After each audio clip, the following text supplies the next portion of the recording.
Now, one thing, of course, that transpired during that same event was that the county government offered to start sharing information with the Revenue Collection Agency, that, of course, being due to the fact that the county government is a repository of all the businesses that indeed do business in that region and hence enhance tax collection. Now, on that tax collection note, we want to talk to a person who is at the helm of an industry which essentially contributes quite a large chunk of that tax. And we are joined in studio by Gordon Mutugi. He is the chair of the Association of Alcoholic Beverages of Kenya, ABAC. Karibu sana, sir. Asante.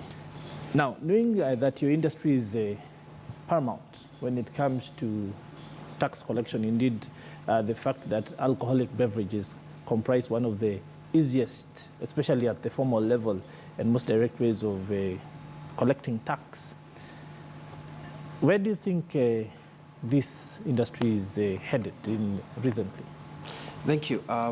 First of all, it's good to note that our products, you know, alcoholic beverages, are products that are supposed to be enjoyed. Yes. We are in an industry whose purpose is basically to delight, you know, consumers, but to do it responsibly and to ensure that the public enjoys. People who consume our products are out there to just have a good time.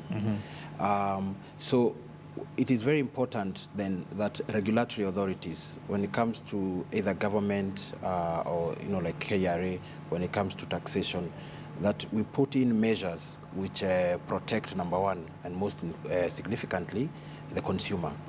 But to your question, in the last couple of months, the last few years, it's been a very turbulent industry.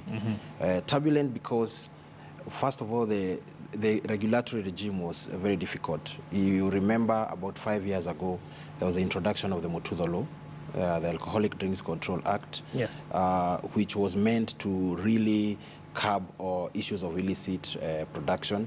But we felt as an industry that the approach that it was taken was not a business-oriented approach. And just to cut you off right there, because I know that has been a real bone of contention. In terms of that law, while in spirit maybe it sought to address an issue, the way it was enacted created a sort of lacuna, in my opinion, where it gave free rein to different levels of government, different people to be able to operationalize it in different ways. Correct. This creates a problem for the industry. Yeah, you're correct, because you see what happened was that, you see all these government agencies, so a piece of cake, they can bite from the industry. As you rightfully said, we are an industry that contributes nearly 100 billion annually to government. If you look at the taxes that we pay, if you look at the constituent costs in terms of licenses and so on and so forth, we're talking about 100 billion. Major players, I'm talking of Qual, EABL and KBL, London Distillers, Moonwalkers, Limited, and Wines of the World, the major industry players, 100 billion. But we felt that what ideally should have happened is to get a multi-agency approach. And I'm happy that in the last couple of weeks and months, KRA has taken the, you know, the lead. It just bringing together, and NACADA, just bringing together all the government agencies, looking at how is it easy to facilitate business, you know, for the industry, at the same time looking at the control issues, so that we don't have people dying of consumption of illicit products, as it was a couple of years back. So the law as is currently exists, in whatever shape we might like to describe it. But we often see periodic spats of what I would call over-eager enforcement sometimes. What is the industry doing, associations such as yours, organizations such as this, proactively to ensure that either this law is shaped going forward in ways that would then put in place regulations that will proactively guide the industry in all the directions that we're saying? Because as it is right now, it's a real big club on mosquitoes and the like, if you go out there. Basically, there are two major approaches that we've taken. One is a short-term and an everyday approach, which is basically looking at what is the most troublesome issue in the industry, and that has been the issue of illicit production of alcohol, the parallel importation of our products, and counterfeit in general. And jointly with KRA, there's a development of the app, the mobile app, which can enable consumers. You go to the market, you look at a Johnny Walker and it's not from KBL, UDV, you can tell. If you go and buy an Amarula and you find it's not from Kwal, you can find, and you don't purchase it, and you can find that information from the phone. That's a short-term gap measure, which is aimed at basically enlightening the consumer in the immediate. In the long term, we have been engaging government on the development of a more comprehensive law that will guide the industry. And what we have seen as a result of it is that the Motudo law, there's a law now that is going to repeal what has been known as the Motudo law. There's a comprehensive framework that is going to be looking at production, distribution, sale, and consumption of alcohol. So when can we expect that to start being enacted? Well, I wish government was here to tell us, because I think as stakeholders we've given our views on what we feel is the ideal, and we are awaiting enactment of the law. I'll tell you why I'm asking that question, because if you go out, let's say outside of Nairobi, you go to what we call mashinani, and different interpretations of the law. We have administration, policemen, and others enforcing these things on a day-to-day basis, local administration, area chiefs. They find you, your beer and food, and some say the law does not criminalize having your beer with food early in the morning, those sorts of things. Others selling across the counter at 8 a.m., others you have to sell from this time. There's a lot of confusion, and a lot of the time people get taken advantage of. So what is happening towards sensitization of the market, enabling sector players be able to proactively know what exactly the law is, where they lie within it, and what recourse they have? All right. Well, rightly put. Yes. If you go to Mashinani right now, is chaos when it comes to implement. You can have a very good law, yes, but the implementation of it becomes a big a big problem. If you look at one of the reasons that we are proactively engaging the consumers, and I want again to mention that particular app that has been developed. Yes.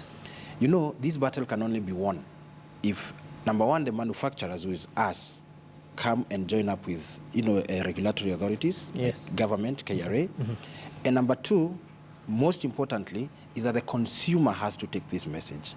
We are out there, we are saying, hey, look, you can download on your smartphone, the stamp checker, but probably only 10 people are going to download.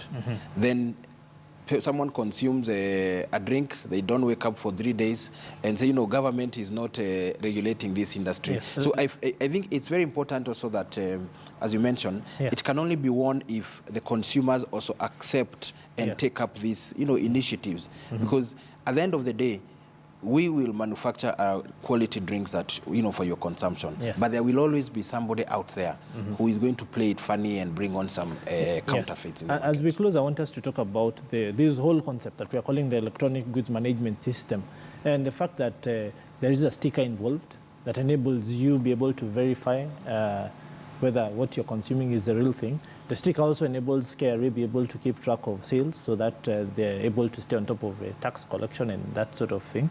And of course, with the app that you're talking about, how does all this come together to result in a better experience for the consumer?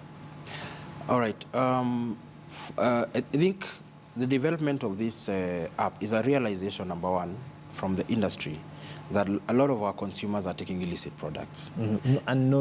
Unknowingly, yes, and our consumers have been saying, hey, look, you big boys, you are giving us these products. Is there a way I can ascertain that the drink I'm taking is from, UDV? Is it from Kwal? It's from Wow Beverages? How can I ascertain? And we went out and asked government, is it possible that you work out on a mechanism that once we pay taxes, for example, once we pay excise tax, that we are sure that that tax stamp can only go to a genuine product. Then develop an app or a modality where people can get back and verify. So tying it all together, I think it's is a system that is helping the manufacturers, Yeah, government is not going to be losing taxes. We are saying that today our industry is losing close to 45% of its volumes to either parallel trade, and parallel trade I mean somebody who imports in at product and they're not authorized, or from counterfeiters. The cases of counterfeit have reduced significantly, but there's now an upward trend in parallel trade, and government loses lots of revenue from that. And then of course that the well-being of the consumers, that they're taking quality products. Okay. Quite an interesting conversation, I'm sure. Not a conversation for one day. We, of course, will want to have you back here, sir, so that we can delve more into this industry, which touches on a lot of people. Indeed, the fact that losing up to 45%, you said, of the industry revenue, that is quite a big deal. That, of course, has been Mr. Gordon Mutugi. He is the chair of the Association of Alcoholic Beverages in Kenya, talking to us about the electronic goods management system and just how that is resulting in a better experience for you, while enabling government stay on top of tax collection and enable the manufacturers provide you with a quality and indeed real product. We want